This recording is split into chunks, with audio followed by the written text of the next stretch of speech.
Hi, my name is Stephon Soukphaly, and I'm going to be talking about the power of rock and roll and connecting rock and roll to Vietnam, or the Vietnam War. The Vietnam War was a war on communism. It was when America was having conflict with the Soviet Union during the time of the Cold War. And so there was tensions between the two countries, and that overall equated to the Vietnam War occurring. The beginning of the war, there was a lot of support for the war because it was a war against communism. It was us against them kind of mentality. But as the war drew on and more resources were needed, a draft was conducted and men were sent on a war that they didn't want to be at and they didn't want to fight in a country that they did not know.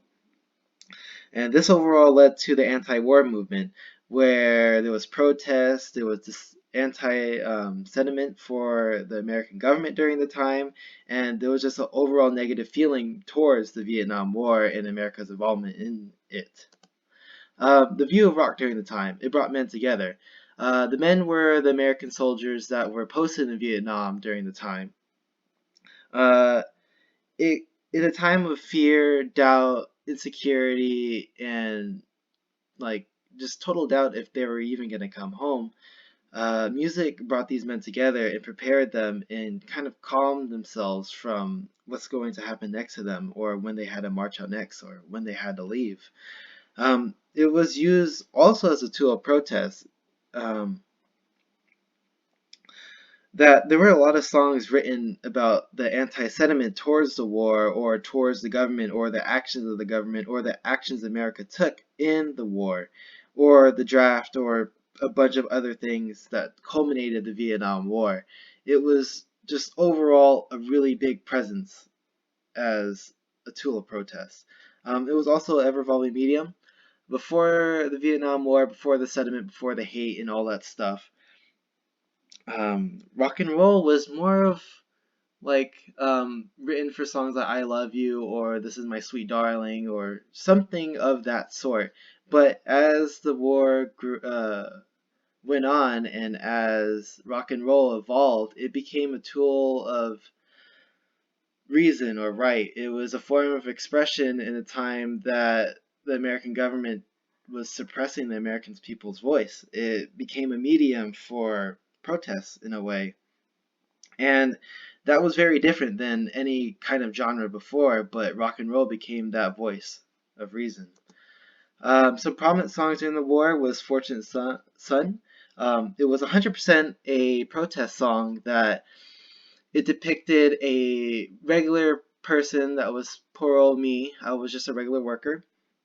And comparing it to someone of higher stature, of more wealth or higher political standing that I would had to be drafted for the war, but they had the privilege not to go to war. As highlighting one line, born with a silver spoon in hand, um, a lot of American people didn't have that silver spoon, and this became an iconic view of the war and towards the draft directly. American Woman is another song. It's a very interesting song in means of its origin. Originally, a Canadian band went down to America to play a gig. But at the border, they had visas, and the patrol officer at the border pointed them towards the drafting office, and they did not want to go to a war that they didn't need to be involved in. So they turned around, went back to Canada, and they found a gig there. And during the concert, the lead guitarist broke his strings, and retuning it, he played a chord. And playing that chord, he didn't want to lose that chord during the time because, like, oh man, if I don't play it now, I'm gonna lose it. But he started playing it and he looked at the lead singer. He's like, "Hey, dude, just start singing something." And the first words that came out of his mouth was "American Woman," and that was the same day that they turned away from the border and they turned away from the draft. And the song kind of insinuates that American women stay away from me. That I don't want a place in your wars. I don't want your guns and I don't want your bombs. And that was a very big impact for such a like just a slight action that happened that same time. The last song that I kind of want to go over is "Have You Seen the Rain?" Um, this song has links to the rain being bombs in Vietnam and everything like that, and there would be a clearer day after that rain goes away. But this is also connected to the Kent State shooting and all the negative actions during the time taken by the American government towards the American people and towards the people of Vietnam.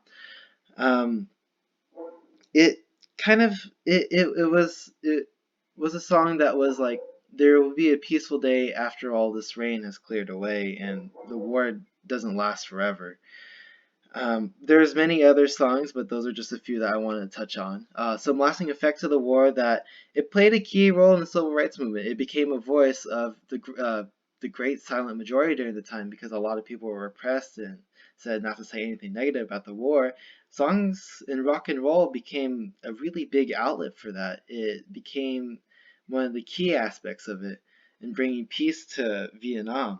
Um, Looking back on it today, it became a really iconic piece of that war and that time, that you're able to listen to those songs published during the time, composed during that time, and you're able to imagine the feelings and thoughts that people had during the time towards the draft and towards the war specifically.